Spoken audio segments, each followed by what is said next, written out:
নিবাসায় নিত্যায় পরমাত্মনে বলভদ্র সুভদ্রাভ্যাং জগন্নাথায় তে নমঃ। আমাদের জগন্নাথের অনন্ত লীলা রয়েছে। সেই অনন্ত লীলার মধ্যে আমরা দুই একটা লীলা চয়ন করে আপনাদের জগন্নাথের মহিমা কীর্তন করবার জন্য এবং আপনারা যাতে জগন্নাথের মহিমা শ্রবণ করে আপনাদের জগন্নাথের প্রতি যাতে আপনাদের রতি ভক্তি প্রেম উদয় হয়, সেই জন্য আমরা এই জগন্নাথের লীলা আমরা বলবার চেষ্টা করছি, যাতে আপনাদের মধ্যে জগন্নাথের প্রতি ভক্তি প্রেম জাগরিত হয়। আমাদের দর্জি বলে যারা বিভিন্ন জিনিস সেলাই করে এবং জগন্নাথ, এই একটা লীলা আছে, খুব সুন্দর লীলা, এই উপাখ্যান রয়েছে, সত্যি ঘটনা। তো দিল্লিতে একজন পরমেশ্বরী নামক একজন দর্জি থাকতেন। তিনি দর্জি ছিলেন, তিনি খুবই পারদর্শী ছিলেন, খুবই দর্জি তার কাজে খুবই এত সুন্দর কারুকার্য করতেন, তিনি দিল্লিতে ফেমাস ছিলেন, খুব বিখ্যাত ছিলেন। তো দিল্লির যে বাদশাহ, যে বাদশাহ ওই দর্জির কথা শ্রবণ করে যে বাদশাহকে কী করলেন না, দর্জিকে হীরা চূর্ণি মণি মুক্তা বসানো কাপড় দিয়ে সোনার দিয়ে যে তাকে যেন দুটো বালিশ বানিয়ে দেয় রাজাকে। অ্যাকচুয়ালি তখন বাদশাহ ছিল, মুসলিম বাদশাহ। এই যে পরমেশ্বরী, তিনি কিন্তু খুবই ভগবানের ভক্ত ছিলেন, জগন্নাথের ভক্ত ছিলেন, ভগবান কৃষ্ণেরও ভক্ত ছিলেন। তো তিনি তার যে স্ত্রী এবং তার পুত্র কন্যারা, তারা সবাই ভগবানের ভক্ত, এবং তার স্ত্রী বিমলা দেবী, তিনিও খুব পরমা ভক্ত। তিনি এই পরমেশ্বরী খুব সংযত চিত্ত ছিলেন, ভগবানের প্রতি তার অগাধ নিষ্ঠা প্রেম ভক্তি ছিল।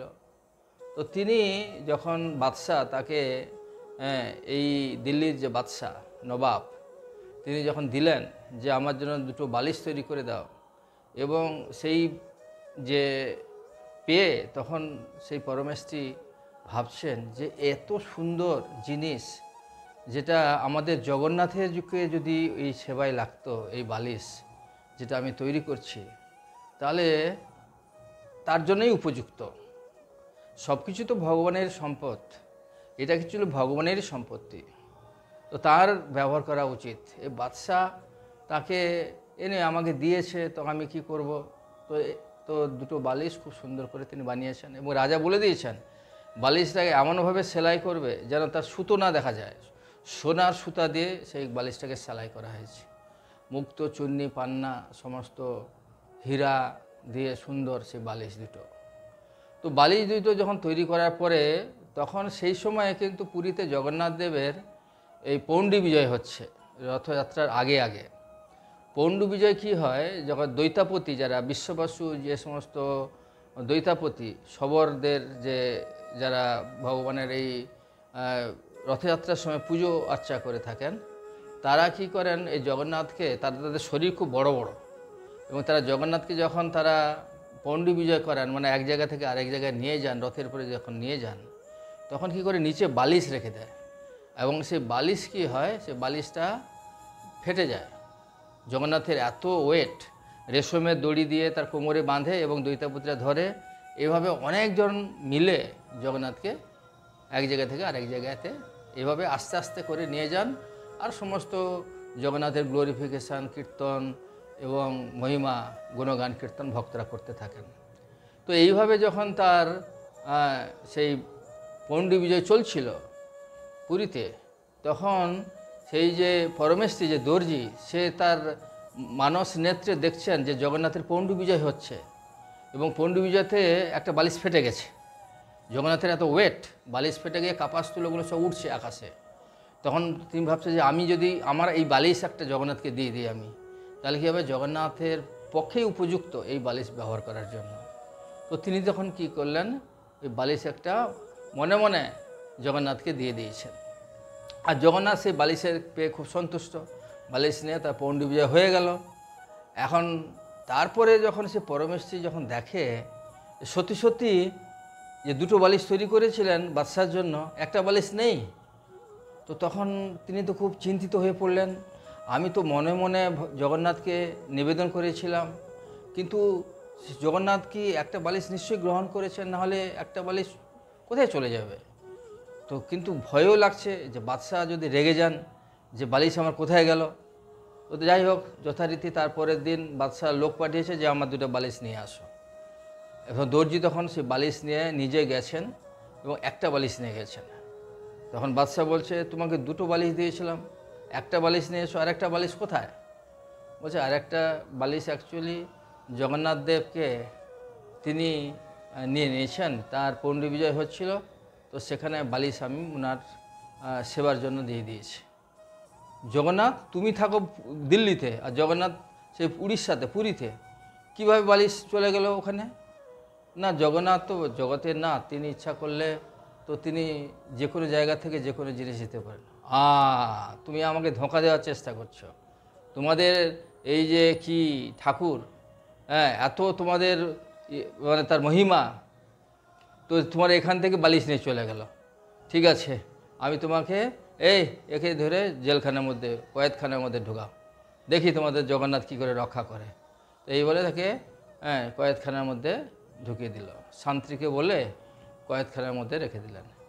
তো কয়েদখানার মধ্যে রেখে দিলেন এবং তাকে বললেন, তোমাকে না খেতে দেওয়া হবে না, তোমার কোনো কিছু দেওয়া হবে না, তুমি ওইখানে পচে পচে মরবে, দেখা যাক তোমার ঠাকুর, তোমার জগন্নাথ কী করে তোমাকে রক্ষা করেন।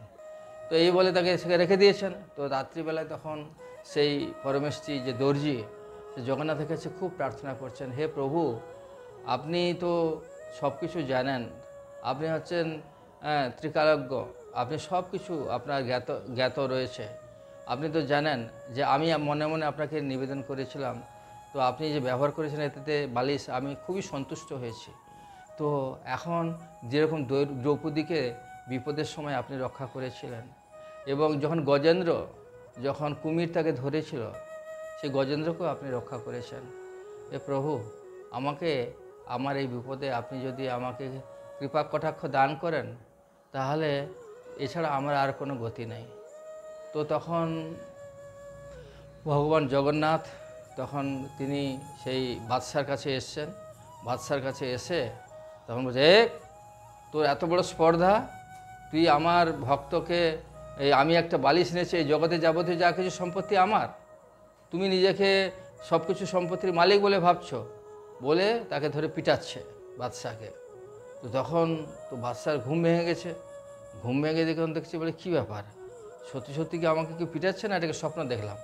তারপর যখন দেখে সত্যি সত্যি তার গায়ে দাগ হয়ে গেছে, পিটানোর দাগ রয়েছে, তাহলে সত্যি সত্যি আমাকে পিটিয়েছে, এ খোদা তাল্লা হবে, ওরা তো জানে যে খোদা তালা, হ্যাঁ, খোদা তালা আমাকে পিটিয়েছে।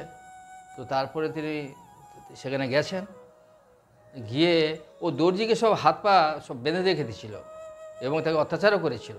তো তারপরে দেখে দর্জির হাত পা খোলা এবং তার অত্যাচার যে করেছে তার কোনো চিহ্ন মাত্র নেই, আর দর্জি ভগবানের নাম করছে সেখানে বসে বসে। তখন বলছে, দর্জিকে মুক্ত করে দাও। মুক্ত করে বলে, তুমি তো তাকে প্রণাম করেছে, তাকে আলিঙ্গন করেছে যে তুমি খোদা তালার, তুমি হচ্ছে বান্দা, এবং তোমাকে আমি আমাদের যে রাজপ্রাসাদের গুরু করে রাখবো, তুমি আমাদের গুরু হও, এবং গুরু করে তোমাকে আমি রাখবো, কেন খোদা তালা স্বয়ং তোমাকে তোমার প্রার্থনা শুনেছেন, এবং খোদা তালা যে সত্যিই আছেন, তো সেটা আমি এখন থেকে বিশ্বাস করলাম। তো সেই জন্য সেই যে পরমেশটি যে দর্জি, সে ভগবানের এই জগন্নাথের সেবা করার মাধ্যমে, এবং তার মনে মনে তার পিঠে একটা কুঁজো ছিল, তার পিঠে একটা কুঁজো ছিল, সে কুঁজটাও ভগবান তার স্পর্শে, তার কুঁজটাও সেরে গেছে, এবং কি খুব সুন্দর পরমেশ্বরী তার দর্জি রূপে তিনি দেখা দিয়েছেন। তো এই হচ্ছে জগন্নাথের মহিমা এবং কীর্তন। তো জগন্নাথের কৃপায় আমাদের যদি পূর্ণ মাত্রায় তার প্রতি শরণাগত হই, আমাদের সাধারণত কি দেখা যায় যে আমরা হাফ শরণাগতি, 50-50 শরণাগতি হলে হবে না, আমাদের জগন্নাথের প্রতি আমাদের পূর্ণ শরণাগতি লাগবে।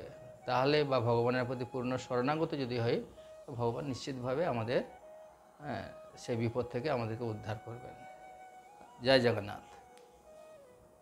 তো আমরা এই যে জগন্নাথের লীলা এবং ভগবান কৃষ্ণের মহিমা বিভিন্ন রকমের আমরা যে আধ্যাত্মিক চেতনা আপনাদেরকে জাগ্রত করবার জন্য এই সমস্ত যে ভিডিও রেকর্ডিং করছি, আপনারা এটাকে লাইক করুন, সাবস্ক্রাইব করুন এবং কমেন্ট করুন, এবং আপনারা যদি শেয়ার করেন আপনাদের বন্ধুবান্ধবদের মধ্যে, তাহলে আমরা যে এত কষ্ট করে এবং এত কিছু পরিশ্রম করে এবং এত কিছু সময় ব্যয় করে আপনাদের জন্য যে আধ্যাত্মিক চেতনা জাগ্রত করবার জন্য আমাদের যে প্রয়াস সার্থক হবে যদি আমাদের এই যে লীলাগুলো আপনারা যদি সাবস্ক্রাইব করবেন, লাইক করবেন, কমেন্ট করবেন এবং আপনার বন্ধুবান্ধবের মধ্যে শেয়ার করবেন, তাহলে আমাদের এই যে প্রয়াস সার্থক হবে।